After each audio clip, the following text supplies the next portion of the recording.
D'abord, le nom Cuidor a été donné à cette troupe, hein, parce que Cuidor a été une troupe de théâtre, a été donné par Cécile Charlier. Je crois que c'est un nom qui a été choisi à la mémoire des Indiens, de l'époque indienne, l'époque amérindienne d'Haïti. Donc on a voulu coller ces deux mots. En fait, Cécile a fait ce choix, le mot cuit, qui est la moitié d'une calebasse, et l'or, qui était le métal précieux qu'on avait trouvé, en fait, qui a été exploité par les Espagnols quand ils ont découvert cette île. Donc c'est pour remonter à cet héritage, en fait, de la culture indienne qu'on a choisi, que ce nom a été choisi par Cécile et qui nous a convenu à tous et qu'on a trouvé extrêmement beau pour la sonorité et puis pour ce que cela voulait dire également. Donc c'est offrir en même temps quelque chose d'autre. Cuidor, c'était ça l'initiative. Cette initiative a pris naissance à partir, bien sûr, de rencontres de vieux amis, de part et d'autre. En fait, Jackie Charlier était déjà un ami d'enfance, on se voyait souvent à Jérémie. Ensuite, Robert Large était un ami jérémien aussi, un vieil ami d'enfance. Et Jean-Marie Roumer qui était ici. Enfin, on s'est retrouvés tous à New York. Il y avait autour de nous également Daniel Utino, Bébé Gaout, en fait. Moi, à l'époque, je vivais à Spring Valley. J'étais marié, je vivais avec ma femme dans le upstate New York. Et un jour, je viens à Queens dans un bal haïtien. Et je tombe sur Robert Large. Et Robert me dit, tu sais que Jackie vit à Queens, tu sais qu'il y a d'autres amis, donc il faut qu'on rétablisse les ponts. Il faut qu'on recommence à se voir. Et donc ça s'est passé comme ça. Donc l'idée de se revoir, de ne plus se perdre, nous a encouragés. Il venait des fois à la maison à Spring Valley, où je vivais. Et le plus souvent, moi, je descendais à New York. Donc on a commencé à se revoir sur ce mode, hein, pendant les week-ends. Et au fur et à mesure, le groupe s'est élargi. Il y a eu Gontran du Rocher qui se trouvait à Brooklyn et qui était un ami commun, un ami de Jackie et de moi, parce que moi j'ai connu Gontran à Pétionville chez Pénette, où nous étions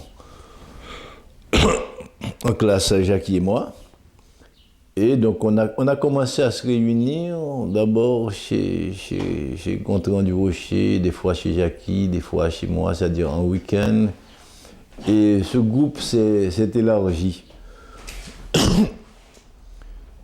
Il y avait Max Toussaint, qui était un comédien haïtien, avec qui j'avais travaillé en Haïti, et qui vivait à Spring Valley avec moi, donc il descendait chaque week-end avec moi aussi. Soit chez Jackie, soit chez Gontran, ou chez quelqu'un d'autre. Il y avait les Mitons aussi qui venaient à ces premières réunions. Et on s'est dit, bon, après maintes rencontres qui étaient fort intéressantes, on se donnait des blagues, on reparlait souvent d'Haïti, on revisitait Jérémie ensemble. En fait, la mémoire nous amenait un peu partout, dans nos frasques de jeunesse. Et on s'est dit pourquoi ne pas essayer de faire quelque chose ensemble, quelque chose de beaucoup plus structuré au sein de la communauté haïtienne, vu qu'à l'époque, il y avait un énorme silence sur Haïti. On s'est dit, bon, il faudrait quand même essayer de faire quelque chose. Bon, on s'est dit soit une revue, nous n'avions malheureusement pas les moyens de faire une revue à l'époque.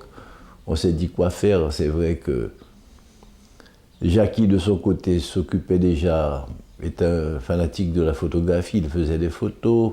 Cécile, de son côté, peignait. Yannick, ma première femme, écrivait aussi. Moi, j'avais quand même un passé de comédien, de poète. Et on s'est dit, bon, l'activité qui pourrait sans doute nous rassembler, ce serait une activité théâtrale. Alors, mais on s'est dit, bon, qu'est-ce qu'on va monter comme spectacle et comme pièce? Est-ce qu'on va revenir au vieux répertoire haïtien, au théâtre des auteurs haïtiens comme Charles Moravia, Salgado, mais des pièces de Jean Brière, on s'est dit, bon, qu'il fallait aller plus loin. Bon, on a pensé également aux pièces de Morisseau, aux pièces de Franck Fouché. Et on a même une pièce de Horteloup qui s'appelait La Montée. Et c'est vrai qu'il y avait parmi nous, enfin, moi j'étais comédien, Max Toussaint était un excellent comédien aussi.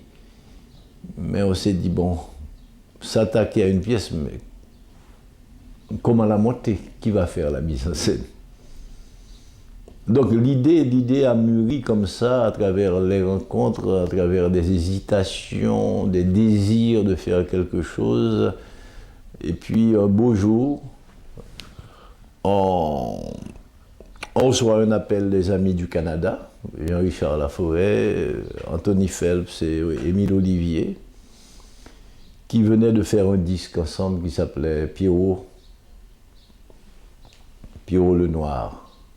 C'est un disque fait à partir de textes de ces trois poètes. Et ils ont voulu quand même lancer ce disque aux États-Unis, faire une vente signature de ce disque. Et ils nous ont dit qu'il fallait qu'on les accueille à New York, que ce ne soit pas une vente signature traditionnelle, mais que ce soit un événement culturel. Et c'est à ce moment, en réécoutant ce disque, moi j'ai eu cette première tentation d'écrire un dialogue théâtral, ce que je n'avais encore jamais fait. Et jusque-là, j'écrivais des poèmes. Et puis ça m'a tenté de faire un dialogue à partir du thème du disque. C'était une occasion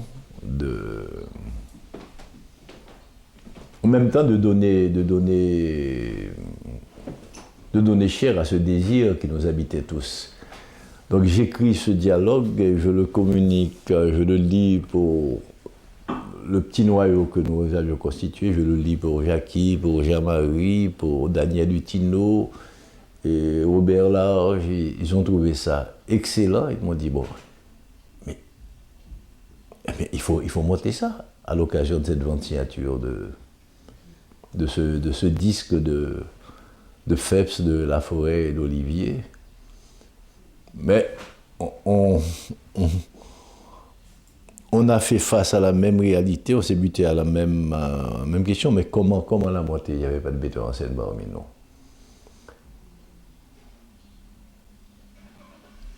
On a essayé de faire appel à certains moments à Bissette, qu'on a cru qu'il était un metteur en scène, mais il n'était pas.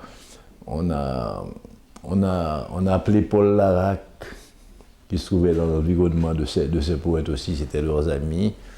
On lui a lu ce texte, il a dit « c'est formidable que vous arriviez à monter ça ». Et un samedi, Daniel Hutino s'amène et nous dit qu'il y a un metteur en scène haïtien qui vient de rentrer de Paris. C'est Hervé Denis, et qu'il va prendre contact avec Hervé. Il va inviter Hervé à une réunion samedi prochain chez Jackie pour qu'on lui lise le texte. Et Hervé effectivement s'amène, il avait non seulement travaillé en Haïti comme comédien, et puis en France, où il faisait ses études en économie, il a continué à faire du théâtre avec Jean-Marie Serrault. Il a joué les pièces de Césaire, donc c'est un homme bien placé pour ça. Il avait une expérience d'assistant de Serrault. Et donc Hervé, effectivement, est venu le samedi d'après. On a relu ce texte et Hervé a dit « Eh bien, j'ai fait la mise en scène. » J'ai fait la mise en scène, et puis... Mais c'était un dialogue assez court, qui durait peut-être 30-40 minutes. On ne peut pas déplacer les gens pour un spectacle de 30-40 minutes aux États-Unis, surtout qu'il faut des dépenses énormes, il faut louer une salle et le public ne sera pas satisfait qu'on le déplace pour 30-40 minutes. Donc quand Hervé a lu ce dialogue, il a dit bon, il faudrait ajouter quand même d'autres parties. Donc je vais prendre des extraits de la tragédie du roi Christophe de Césaire, je vais prendre des extraits de Kateb Yassine, un auteur algérien. Et puis on a ajouté tout ça à ce premier dialogue. Et on a trouvé un groupe qui a décidé de produire le spectacle, un groupe qui s'appelait Rencontre, formé de Lila Voix, de deux ou trois autres amis, Elzer Volsi, qui avaient les moyens et qui étaient dans la politique, c'était des militants. Ils ont dit bon, ça fait trop longtemps qu'on ne parle pas d'Haïti, c'est l'occasion de faire un grand événement culturel. Alors c'est là qu'on s'est dit, mais sous quel nom? C'est à ce moment que Cécile a trouvé ce nom Couille d'Or, et on a loué la salle du Brooklyn Museum, une des grandes salles du Brooklyn Museum, de 1500 ou 2000 places, je ne me souviens plus. Et c'est dans cette salle qu'on a pu présenter Les Puits errants. Le premier spectacle de Couille d'Or s'appelle Les Puits errants.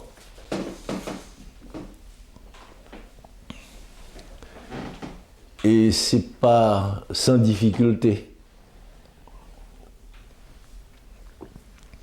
C'est pas sans difficulté, parce qu'au départ, nous étions...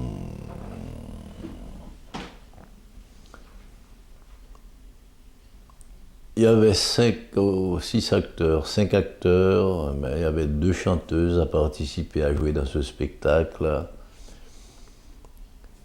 Et puis, on avait envisagé dans ce spectacle aussi la présence d'Anthony Phelps, d'Émile Olivier, de Jean-Richard Laforêt sur scène. Donc tout ça avait été prévu dans la mise en scène. Donc on a répété, on était 5 à répéter, à travailler 3 fois par semaine, de façon à présenter quelque chose de propre, de bien structuré au public. Et puis au fur et à mesure que les répétitions se déroulaient, il y avait des acteurs qui ne venaient pas, des comédiens qui disaient que Chai era trop lourd pour eux. C'était trop politique, ça va entraîner des problèmes, ça va donner des problèmes à leur famille, à leurs parents qui se trouvent en Haïti, ils ne vont pas s'engager. Mais s'ils l'avaient dit comme ça au départ, hein, on saurait à quoi s'attendre, enfin on se serait préparé. Mais c'est graduellement, progressivement qu'ils disparaissaient, qu'on ne les voyait plus aux répétitions. Et puis au dernier moment, peut-être à la veille du jour de la représentation, même les écrivains qui étaient au Canada, en fait, Phelps a été empêché. Il n'a pas pu traverser la frontière ainsi qu'Olivier. En fait, il n'y a eu que Jean-Jean Laforêt à rentrer. Donc c'est le dernier jour, on a dû bouleverser la mise en scène entièrement, Hervé a... Et en fait, de 5 à 6, non, de 10 personnes qu'on devait être sur scène, on s'est retrouvés 4, 3 ou 4. Enfin, Franz Coulange, qui était à la guitare et chantait, Hervé et moi. Et puis le spectacle a eu lieu, il y a eu salle comble, les gens par curiosité sont venus parce qu'il n'y avait pas de grandes manifestations haïtiennes, et surtout dans un milieu, dans une salle comme comme celle du Brooklyn Museum. Ils sont venus en grand nombre. Et puis pendant tout le déroulement du spectacle, les gens n'arrêtaient pas d'applaudir, mais ils applaudissaient dans l'obscurité. Mais une fois le spectacle terminé, qu'on a rallumé, ils ont tous pris la fuite. C'est terrible, c'est que on était sur scène à dire ce qu'ils voulaient, à dire à haute voix ce qu'ils disaient dans leur cœur, qu'ils disaient tout bas. Mais une fois le spectacle terminé, ça a été la fuite, mais rapide. C'est-à-dire, on s'est retrouvé devant une salle clairsemée, il n'y avait que les hommes politiques, les militants politiques à venir nous féliciter.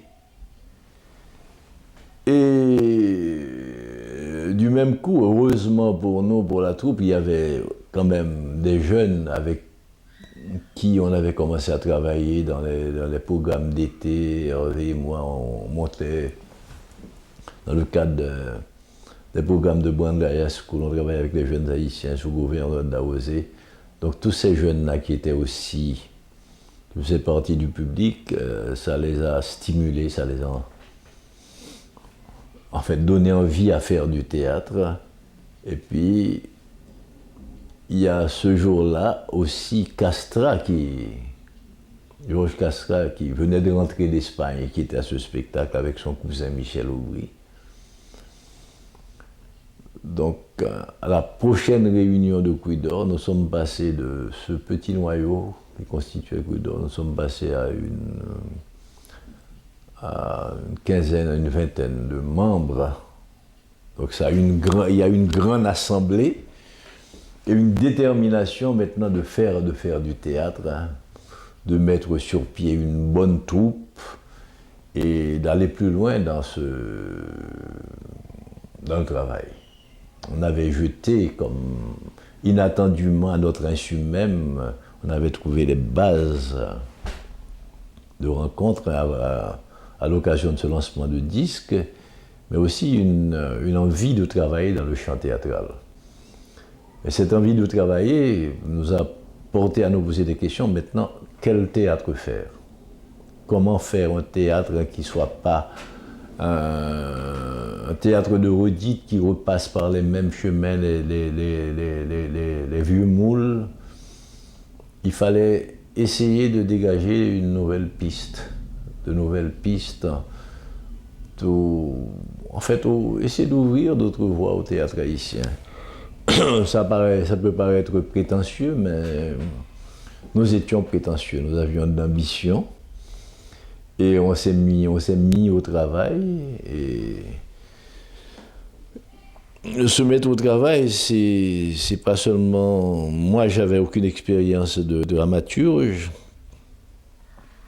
Il ne fallait pas seulement écrire selon l'inspiration, mais il fallait aussi apprendre ce qu'était le théâtre. Moi, j'avais une formation de comédien classique. En Haïti, je jouais Corneille, Racine, Marivaux, Musset. Bien sûr, bon, je lisais d'autres pièces, hein, les pièces de Ionesco, mais je n'étais pas un féru du théâtre contemporain, j'étais pas un... Donc faire Cuidor, faire autre chose impliquait aussi être à jour.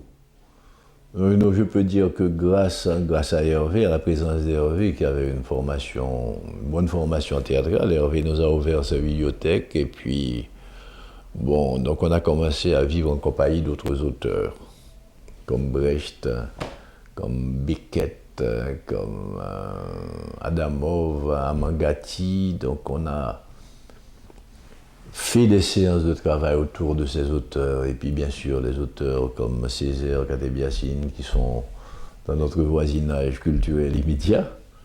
Donc on a travaillé sur tous ces auteurs. Et puis donc on a décidé à partir de cette base, bon, ça s'est fait. En fait, il n'y a pas eu de temps séparé. Je crois que ça s'est fait dans le même élan, dans mouvement, le même désir de fonder quelque chose de nouveau. Mais tu ne peux pas faire de nouveau sans un apprentissage des choses de base. Donc ça nous a porté à travailler davantage, à réfléchir sur ce qu'était le théâtre, ce qu'il fallait faire pour éviter les chemins battus. Et avec l'arrivée de Castra dans la troupe, ça a stimulé Castra aussi à écrire. Castra n'écrivait que des poèmes aussi. Et puis là, l'idée lui est venue d'écrire aussi pour le théâtre. Hein? Donc on a pu l'année d'après monter une pièce qui s'appelait Tambouti bout la bout à Bombay Drama, dont la première partie était un montage de textes de Césaire, d'Armangati, de Katebiassine et de poèmes haïtiens. Et dans la seconde partie, il y a eu ce dialogue de Georges Castra, Tambouti bout la bout, qu'on a pu jouer à Columbia et dans d'autres salles de théâtre de New York. Donc ça a été un deuxième pas de fait, mais c'était jusque-là un théâtre très, je dirais, très virulent, très violent politiquement. Un sens de l'engagement, de convoquer le public à une prise de conscience de ce qui se passait en Haïti. C'était une arme politique. Mais on s'est rendu compte très vite qu'en faisant ce genre de théâtre, les gens applaudissaient vivement. Parce que bon, c'est vrai que lors de la première représentation, ils avaient pris la fuite. Mais quand ils ont commencé à nous connaître et que d'autres militants sont venus, le public a eu moins peur. Mais ils ont trouvé une espèce de satisfaction facile dans ce genre de théâtre. C'est-à-dire que c'est un théâtre assez triomphaliste, il fallait que la révolution se fasse, il fallait... Ça donnait quelque part bonne conscience au public. On s'est dit qu'il fallait ne pas tomber non plus dans ce piège. Qu'il fallait, au lieu de donner bonne conscience aux gens, il fallait inviter les gens à prendre conscience. Il fallait inviter les gens à se questionner sur la réalité haïtienne. Il fallait convoquer l'esprit, convoquer l'intelligence du spectateur, ne pas tomber dans la facilité, ne pas dire les choses de façon triomphaliste. Il fallait rompre avec cette pratique. Donc, ce qui nous a amené à aller plus loin dans nos démarches et à faire un théâtre qui soit beaucoup plus nuancé, et puis qu'un théâtre qui tienne compte en même temps de toute l'esthétique du théâtre, au niveau de la mise en scène, au niveau des costumes, du décor, et ça aussi, ça fait partie des éléments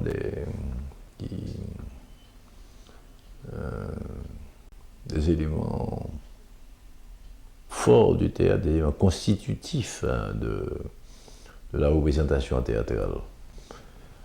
Donc voilà, ça a démarré comme ça. Et on a... donc je suis la chronologie. Hein? La troupe s'est agrandie. Et puis après, à Bombay Drama, moi je crois que je vais écrire ma première pièce qui s'appelle Mémoire d'un ballet. Mémoire d'un ballet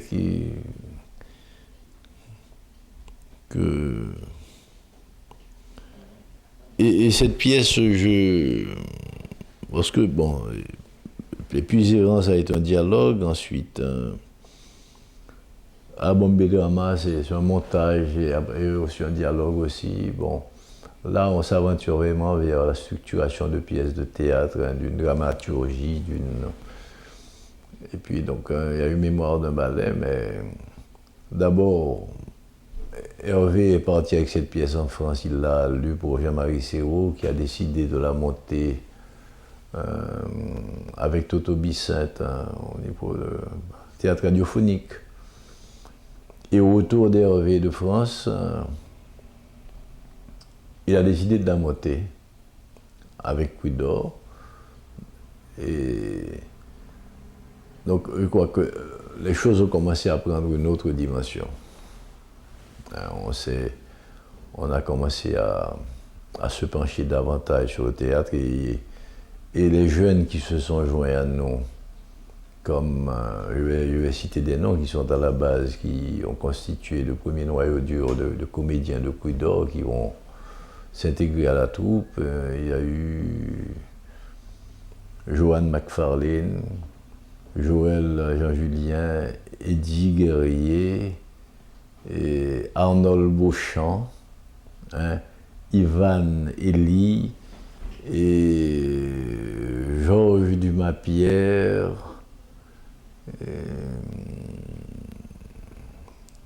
et bien sûr, bon, Bobisson Large,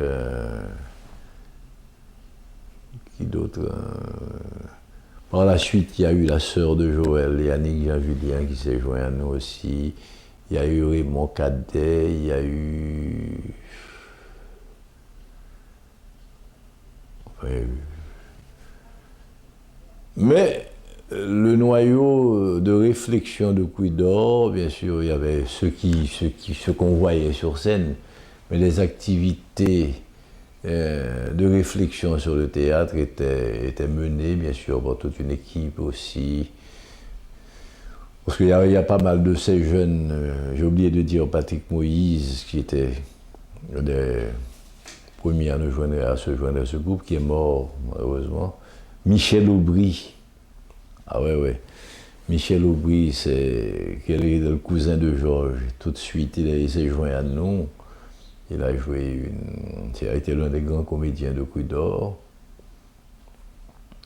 Donc le groupe s'est quand même élargi. Il y a eu par la suite Patricia Benoît, il y a eu Max Kenol, en fait, il y a eu Carole Gladys Vieux, en fait, des tas de jeunes qui se sont...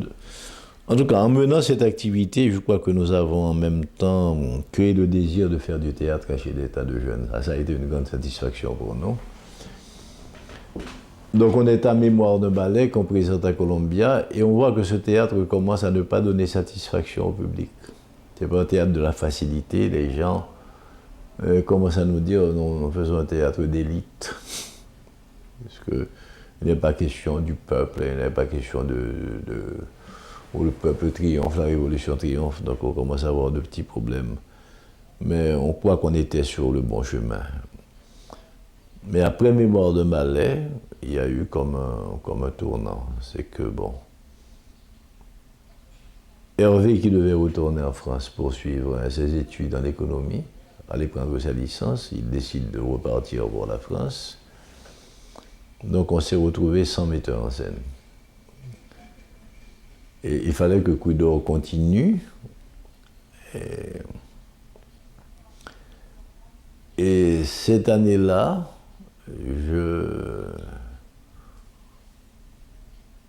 il y a Régine Charlier, qui avait vu Mémoire d'un ballet à Columbia, et qui est partie à Martinique pour des vacances.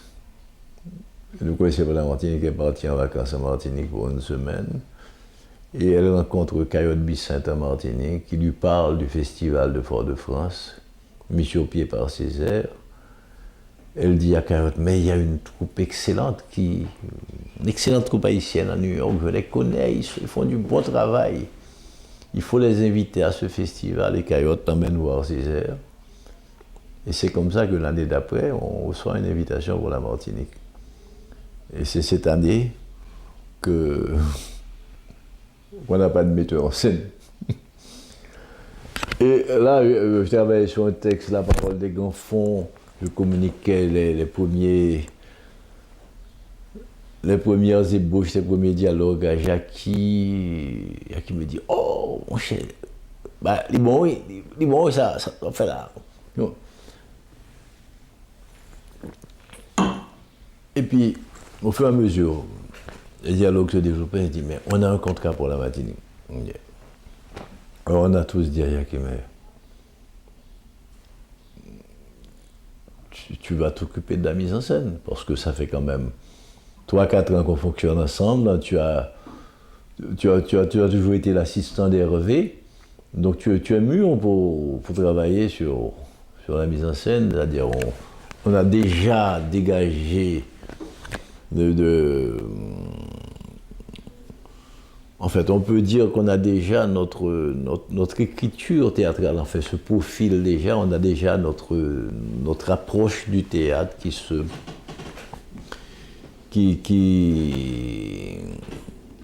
s'accentue. Donc on va aller plus loin dans cette voie, on va mener plus loin cette quête. Et là,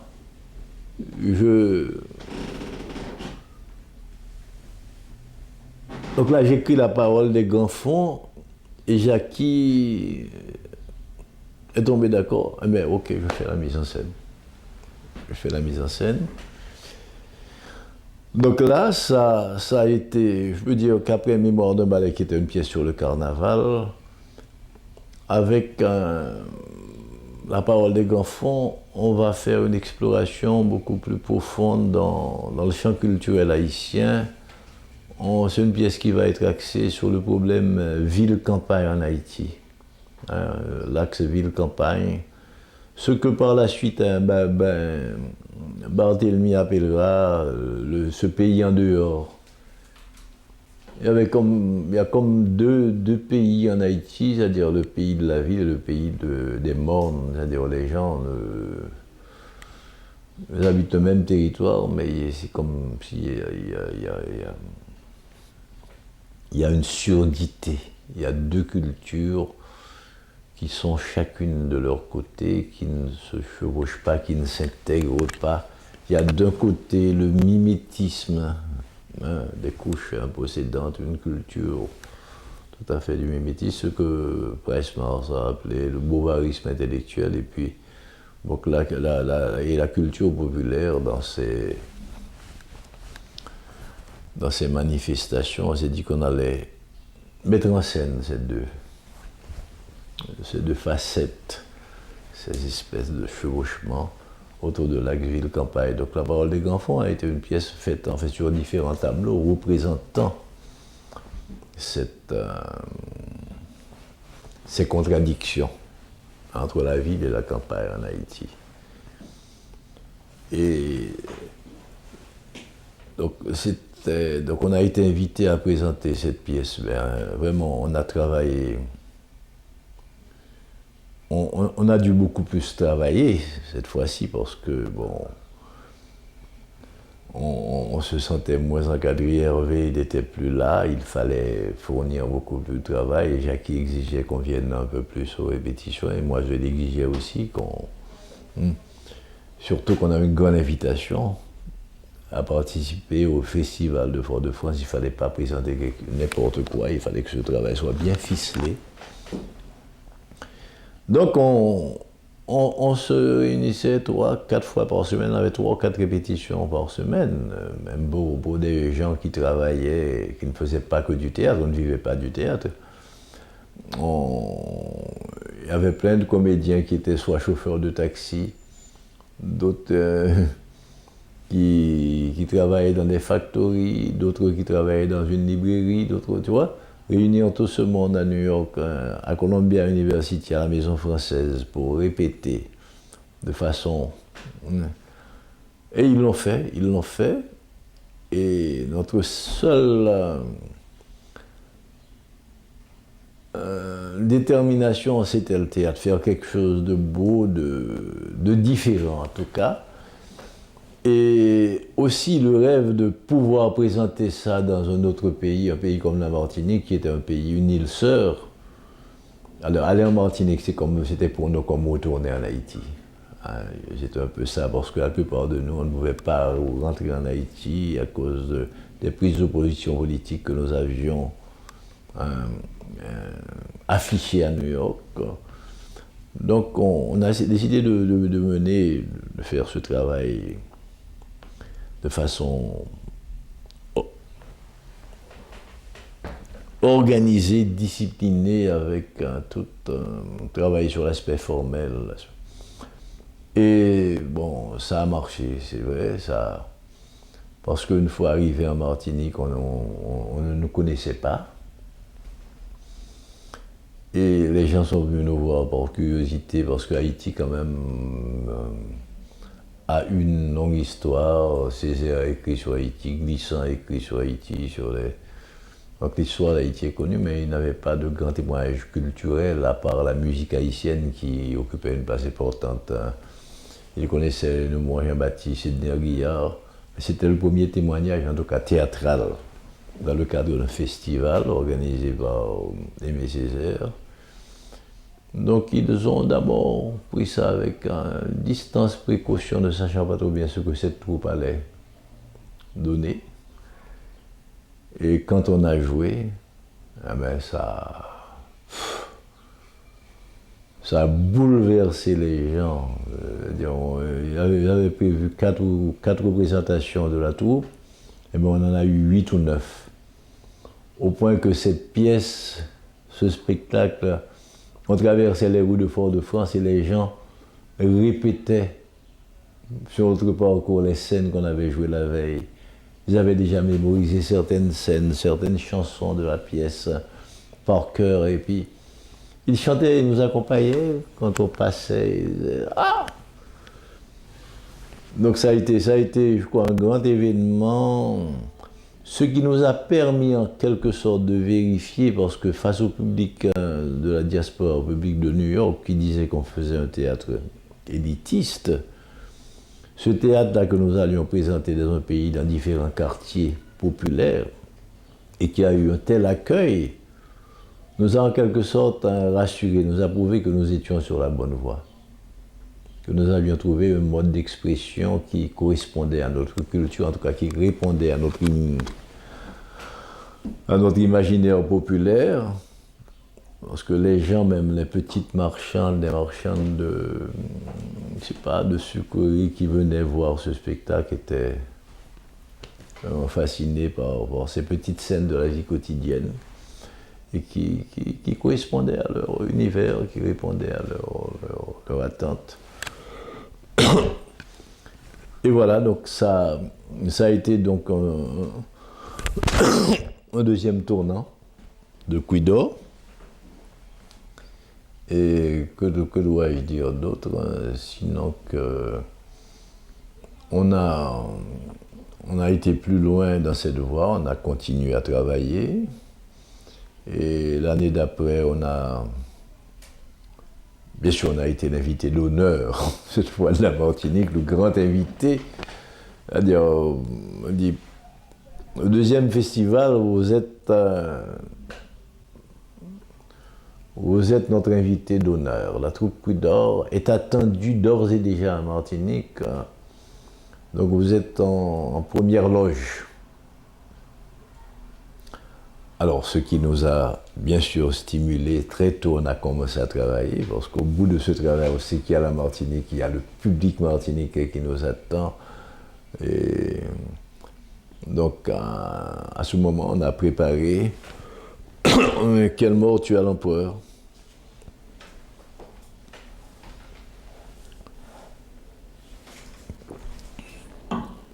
Qui est une pièce sur toujours, même pas une pièce historique, mais sur la problématique des saliniennes. On dit toujours, alors des gens nous ont posé cette question, mais pourquoi vous écrivez quelle mort? QEL, quelle mort tue à l'empereur. Encore, c'est qui mort vous voyez sur l'empereur. Ça traduisait ça. Hein? Donc on va dire, mais quelles sont les contradictions qui ont mené, qui ont engendré l'assassinat de Dessalines. Quels étaient les malentendus qui sont à la base de cette mort, de cet assassinat. Bon. Mais encore disait, mais qui mort oui, selon Paul. Donc le mot mort, donc on a décidé d'écrire avec QEL, c'est pas la mort en tel que tel, c'est la mort percée, la mort devenant un individu représentant la force de la mort, la contradiction. Et là encore, ça a très bien marché. Donc cette fois, les gens ont reconnu que c'était pas un coup de hasard, c'est pas un coup d'essai, que là, ils ont tout de suite reconnu les marques, donc les griffes de cette troupe, mais dès la première année d'ailleurs, en fait, dès la première année, on a été parmi les grandes troupes qui étaient invitées. Il y avait 1789 d'Ariane Mouchkine. Et on a eu après des représentations de la part des grands fonds, une table ronde avec la troupe d'Ariane Mouchkine chez Glissant, au collège de Glissant, Martinique. Donc il y a eu une sorte de débat sur le théâtre entre les gens de 1789, en fait, Ariane Mouchkine surtout, et puis nous autres, Jean-Richard Laforêt, donc on a débattu de théâtre, Et donc je crois que tout ça nous a stimulés, nous a amenés à aller plus loin dans notre quête. Et revenu à New York, heureusement pour nous, on tombe parce qu'on jouait souvent dans le circuit universitaire, on jouait à Hunter College à Columbia, et même dans des parcs. Hein. Ça a été une expérience assez enrichissante, assez heureuse pour nous de produire des espèces, c'est pas des pièces de théâtre, je dirais, mais des espèces de montages de chansons et de théâtre à Prospect Park, à Central Park. Et donc on a pu découvrir, en fait, trouver ce créneau à New York, et ce qui nous a ouvert aussi, je dirais, à d'autres la voie d'autres collaborateurs. C'est-à-dire, à travers ce qu'on faisait, il y avait dans les universités des étudiants français qui se sont intéressés, et même antillais qui se sont intéressés à ce qu'on faisait. Et ils ont décidé de suivre notre travail, et même de participer. Et même des musiciens noirs américains, comme Charles Davis et Jimmy, qui ont vu ce qu'on faisait, ils se sont joints à nous, parce qu'on a monté des spectacles, vraiment, en fait, on a fait des montages à partir des textes de Césaire, de Damas, de Senghor, d'Épestre, et bien sûr d'autres auteurs aussi. Et il fallait une musique de support, encore une musique qui ne soit pas une musique légère, une musique beaucoup plus organique, une musique de jazz. Et donc on a pu établir la collaboration en rapport avec certains musiciens de jazz américains qui s'intéressaient à notre travail. Et là, avec eux, on a fait des spectacles dans les parcs.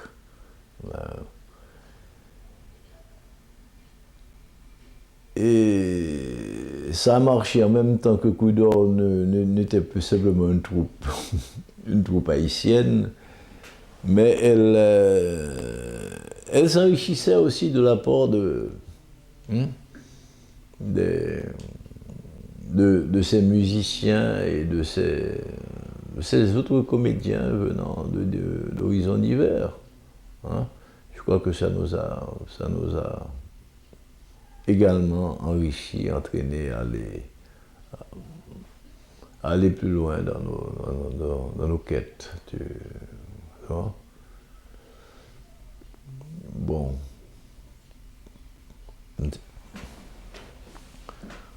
Que faut-il dire d'autre? Je crois que ça...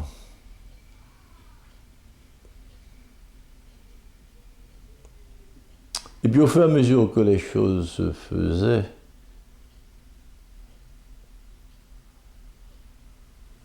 il y a une espèce d'idée qui se renforçait, qui au départ était là, c'est l'idée du collectif. L'idée du collectif, c'est... Je crois que c'est une...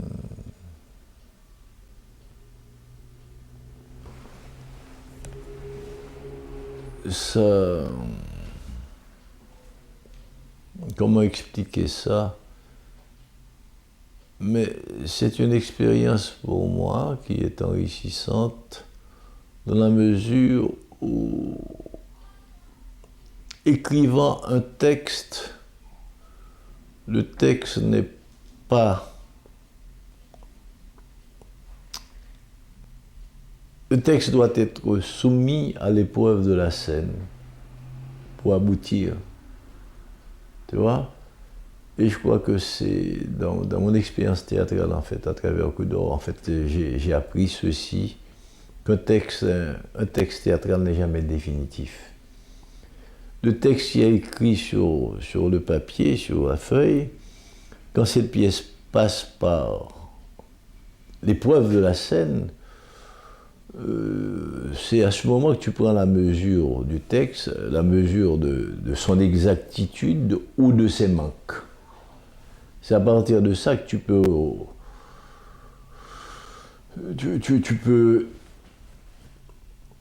retravailler sur une pièce. C'est-à-dire, en fait, une pièce de théâtre, c'est jamais uniquement un texte. D'ailleurs, le texte, c'est une partie, c'est une...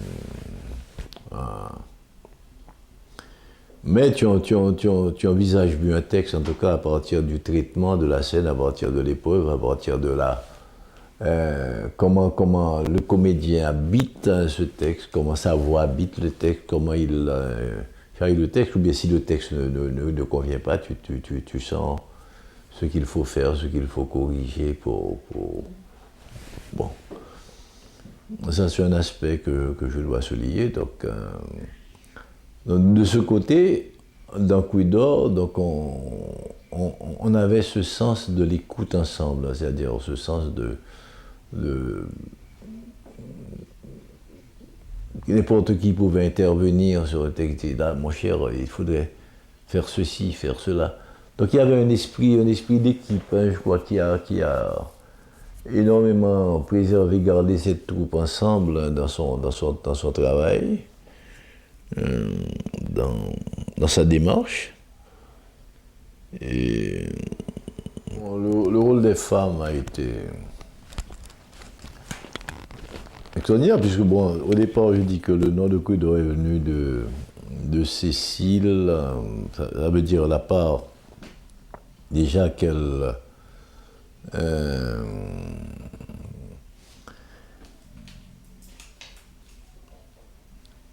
ensuite Régine, Méguerrier, je crois que ce sont ces femmes qui nous ont porté à faire ce théâtre, à construire ce théâtre, et qui, au fur et à mesure, ont trouvé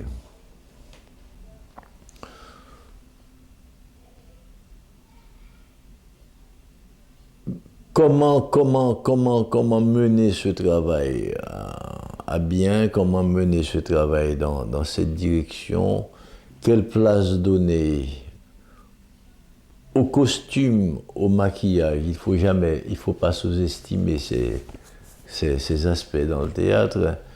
Régine a pris en charge de s'occuper du maquillage, elle s'y connaissait.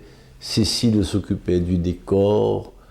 Et chacun de ces éléments que je disais, comme le texte n'était pas, c'est pas seulement le texte qui faisait le théâtre, chacun de ces éléments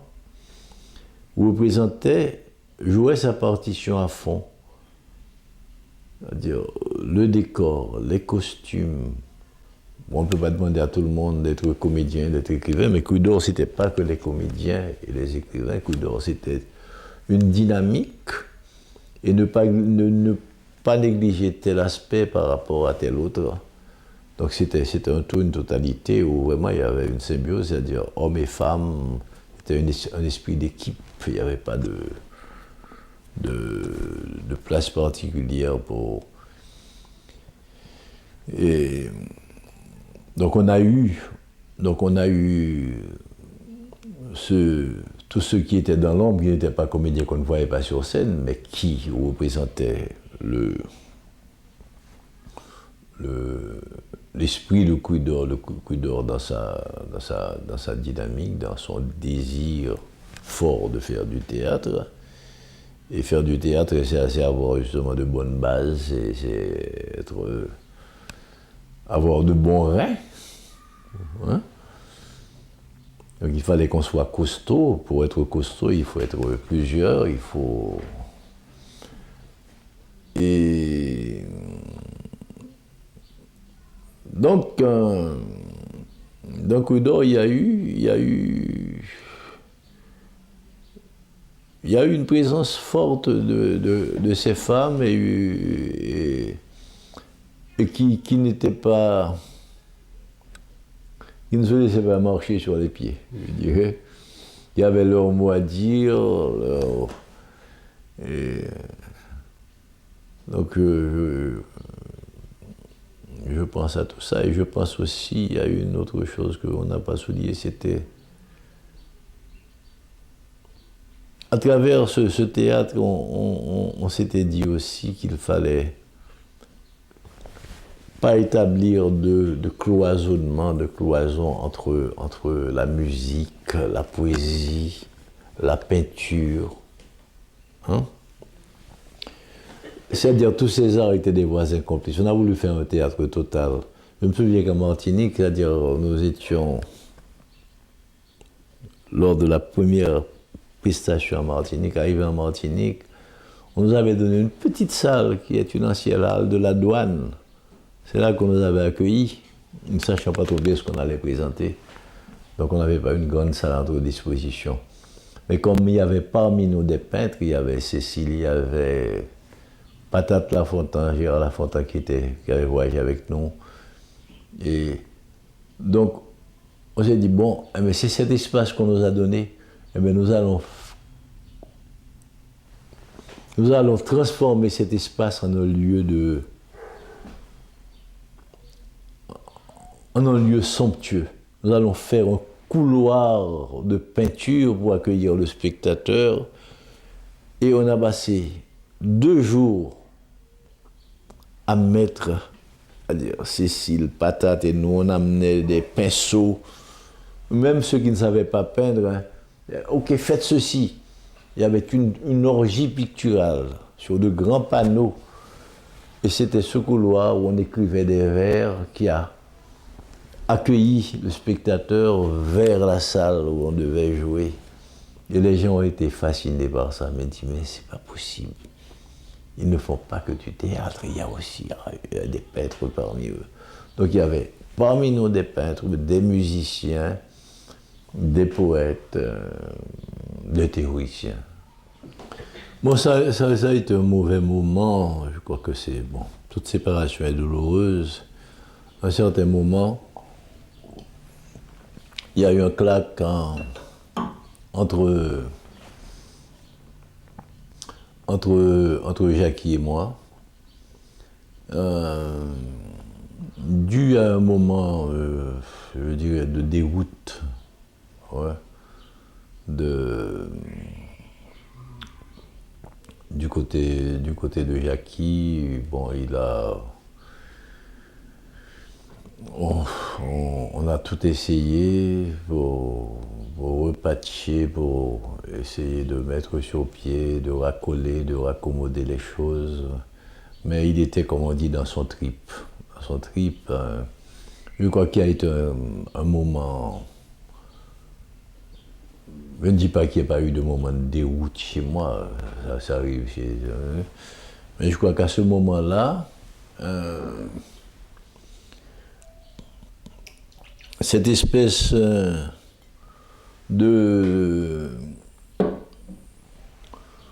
lien fort qu'il y avait entre nous, c'est dû peut-être à l'intervention d'éléments externes. Il y a eu il y a eu des parasites qui ont joué, puis il y a eu une cassure. Et on s'en est rendu compte, moi, j'ai essayé de maintenir la troupe dans son parcours, même si on n'était plus, bon, c'était plus le même esprit, le même allant, le même enthousiasme. Et je crois qu'on s'en est rendu compte, nous deux, peut-être quelques années après, quand on s'est revus. Et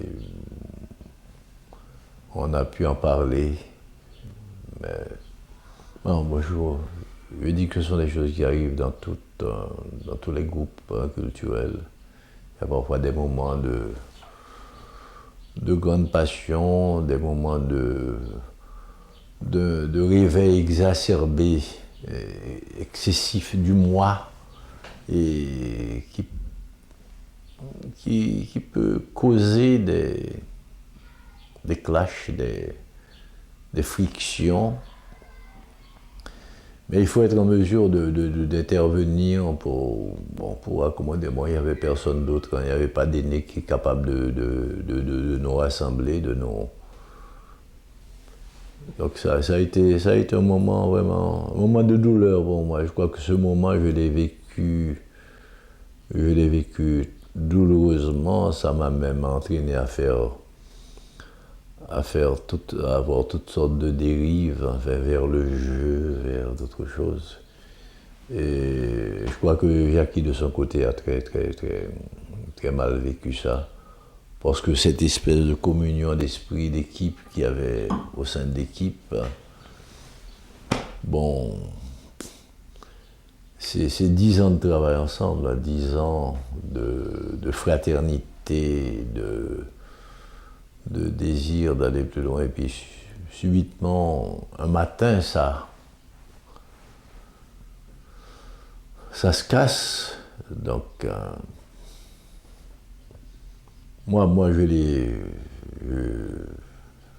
crois qu'on a tous vécu douloureusement. D'abord, le départ d'Hervé a été un moment dur pour nous. On a pu surmonter ce moment. Mais qu'entre nous, les choses viennent aussi à se détériorer, à se fracturer, et ça a été, je veux pas trop en parler, mais ça a été quelque chose de pénible, tu vois. C'est vrai que bon, moi, je suis pas un musicien, mais j'ai un amour fou de la musique. Hein. C'était le cas de tant d'autres parmi nous. En fait, Hervé est un passionné de jazz, de musique. Jackie aussi. Moi, je crois que c'est grâce à ces amis qui m'ont initié au jazz, je dirais. Moi, j'étais un passionné de chansons. J'aimais beaucoup Brel, Ferré, en fait, que j'aime encore. Ferré, Brel, Brassens et Ferrat et tant d'autres chanteurs français ou américains comme Billie Holiday. Et puis, avec ces messieurs, j'ai pu faire un pas beaucoup plus achevé, plus déterminé vers d'autres champs de la musique, et notamment le jazz. Donc oui, en jouant avec des Noirs américains, ça nous a un peu rapprochés de ce désir d'intégrer une musique pas du tout variété, une musique parlante théâtralement dans nos spectacles.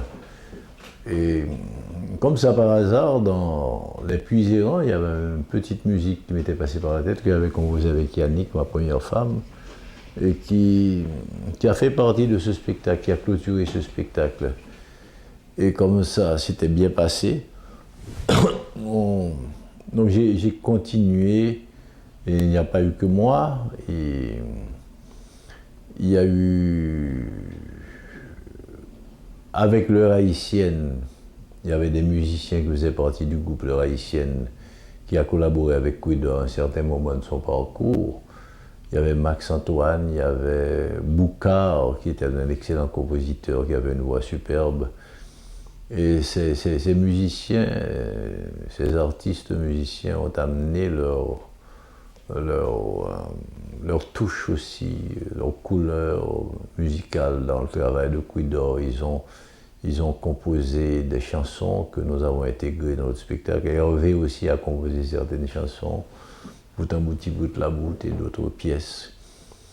Donc voilà, ça s'est passé comme ça. Et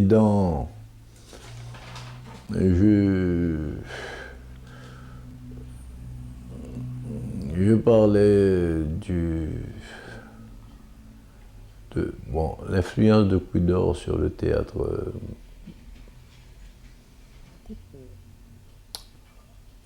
Après, qu'est-ce que ça a donné? Je crois que la première grande satisfaction, en tout cas, que nous avons enregistrée, c'était d'abord en jouant ici à New York. Je crois qu'on a invité, on a convoqué ce public haïtien qui était installé dans son confort habituel de pièces bien traditionnelles. On a pu quelque part les déranger, casser chez eux ces vieux mondes, ces habitudes, cette perception linéaire qu'ils avaient du théâtre, puisque je crois que l'un des éléments aussi clés de ce travail, c'est de casser la perception linéaire. Et c'est pour ça que nous avions opté de jouer, et en nous référant à la culture haïtienne, on avait décidé de ne pas jouer frontalement sur une scène à l'italienne, même en jouant à Columbia University. On plaçait des fauteuils autour du spectateur, de façon à solliciter l'attention de toutes parts, qu'il y ait plusieurs choses à se passer à la fois, donc à déranger le spectateur dans son confort. Mais comme ça se passe dans la vie de tous les jours d'ailleurs, parce que pendant que je te parle là, il y a une conversation qui se fait à côté, il y a une voiture qui passe, il y a la télévision qui s'allume, mais on reçoit tous ces messages à la fois.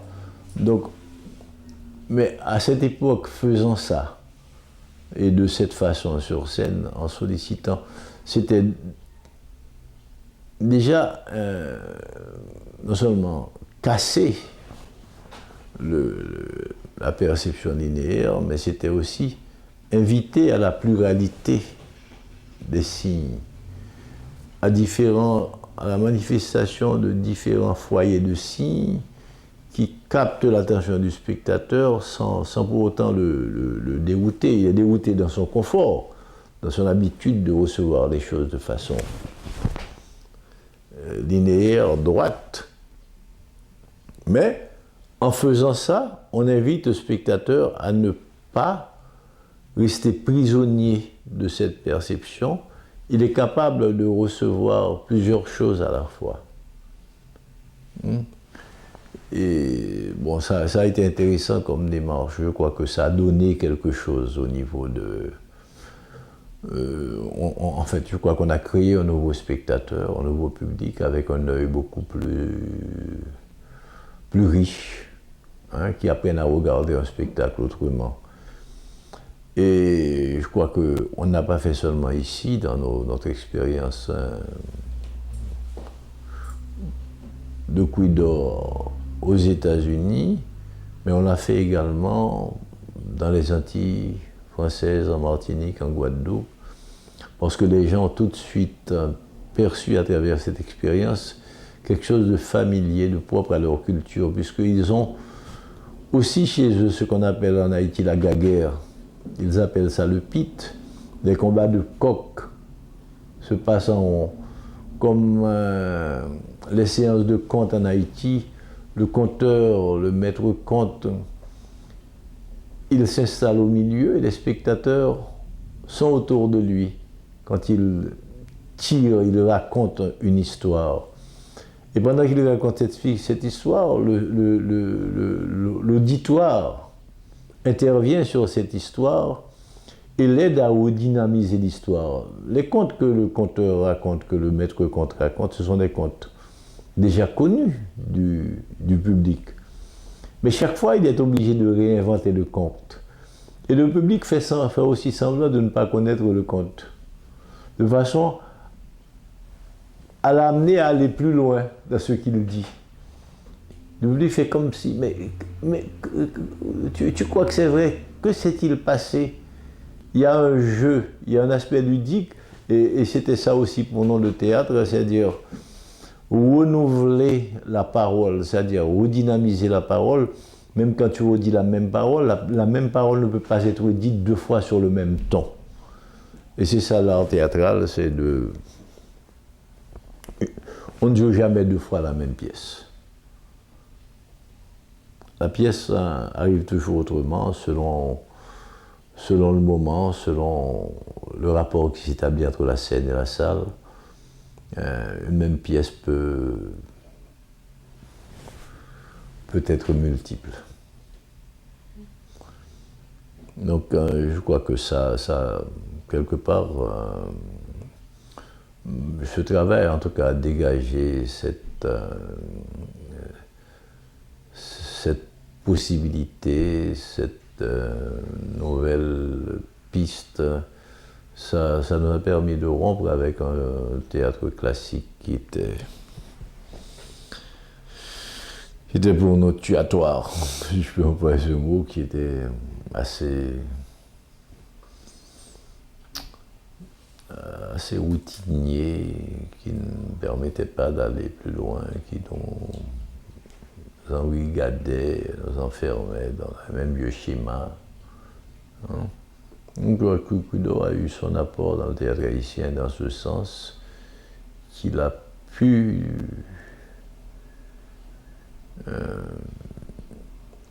amener, déranger le spectateur haïtien, les spectateurs, pas seulement haïtiens, mais en tout cas explorer d'autres zones culturelles, d'autres zones liées à notre culture. Comment mettre en scène son corps, comment habiter la langue française, par exemple, ne pas imiter forcément, c'est-à-dire la langue française est parlée par différents Africains. Il y a pas mal de pays francophones en Afrique, il y a des pays arabes aussi qui parlent le français, mais c'est pas une exclusivité du français, c'est-à-dire nous habitons chacun différemment la langue, mais la façon de porter la langue, hein, par un Haïtien ou bien par un Sénégalais, donne une richesse à la langue qu'on ne retrouve pas à Paris. C'est-à-dire la musicalité, le voisinage du créole, ce qui est déjà annoncé dans le gouvernement d'Aouaouzé, tu as l'impression que la phrase française est habitée par une phrase créole. C'est la musique de la phrase créole qu'on entend derrière la phrase, hein, dans la phrase française. Donc tout ça, on a essayé de l'explorer dans Cuidor, c'est-à-dire de ne pas porter le texte sur un mode de singerie, de mimétisme, mais d'habiter le texte comme on le sent, avec notre diction à nous, avec notre syntaxe, notre musicalité, et sans tomber dans du folklorisme, voilà.